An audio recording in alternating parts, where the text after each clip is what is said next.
بسم اللہ الرحمن الرحیم۔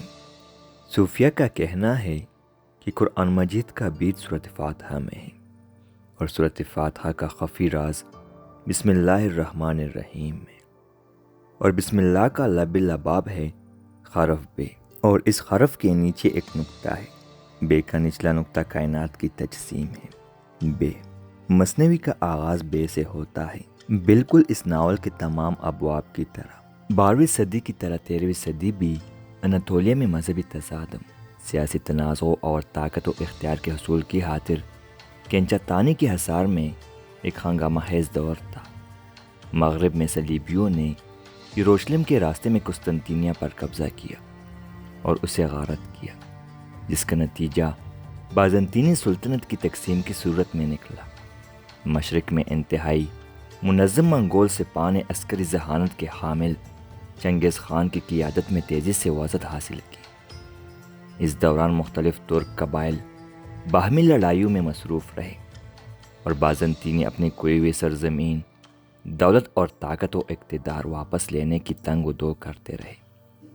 وہ بے مثال انتشار کا دور تھا، جب عیسائیوں سے، مسلمانوں سے عیسائی اور مسلمانوں سے دست و گریباں رہے۔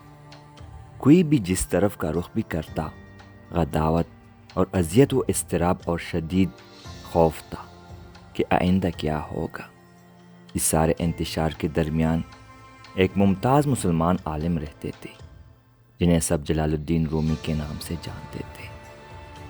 ان کی عرفیت تھی مولانا، ہمارے استاد، جو انہیں بہت سے لوگ کہتے تھے۔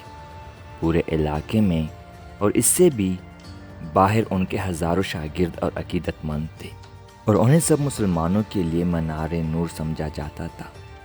1244 میں مولانا رومی کی ملاقات شمس تبریز سے ہوئی۔ غیر روایتی انداز و اطوار اور ملحدانہ دعووں والے ایک سرگردہ درویش، ان کی اتفاقی ملاقات نے دونوں کی زندگیاں بدل دی۔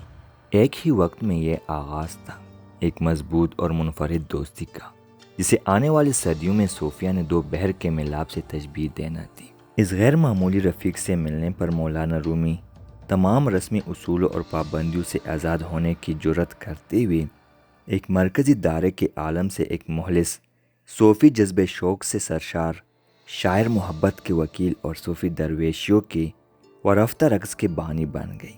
گہرائی میں جمع تعصب اور تصادم کے دور میں وہ اپنے دروازے تمام پس منظر کے لوگوں کے لیے کھولتے ہوئے آفاقی روحانیت کے لیے اٹھ کھڑے ہوئے۔ ظاہری جہاد کی بجائے جسے کافروں کے خلاف جنگ کے طور پر بیان کیا جاتا ہے، اور جس پر ان دونوں کی طرح آج بھی بہت سے لوگ عمل کرتے ہیں، رومی باطنی جہاد کے لیے اٹھے، جس کا مقصد اپنی انا نفس کے خلاف لڑنا اور آخر اس پر غلبہ پانا تھا۔ تاہم ان خیالات کا خیر مقدم ہر کسی نے نہ کیا، بلکہ جسے سب لوگ محبت کے لیے اپنے درد دل وا نہیں کرتے۔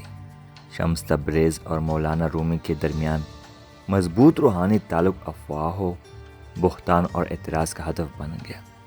وہ غلط فہمی کا نشانہ بنے، ان سے حسد کیا گیا، انہیں رسوا کیا گیا، اور آخر میں ان کے قریب ترین لوگوں نے ان سے دعا کیا۔ اپنی ملاقات کے 3 سال بعد وہ المیہ انداز میں جدا ہو گئے، لیکن داستان یہیں ختم نہیں ہوئی۔ سچ یہ ہے کہ اس داستان کا کوئی انجام کبھی نہیں تھا۔ تقریباً 800 سال بیت چکے ہیں، لیکن شمس تبریز اور مولانا رومی کی روح آج بھی زندہ ہے، ہمارے درمیان کہیں رقصہ۔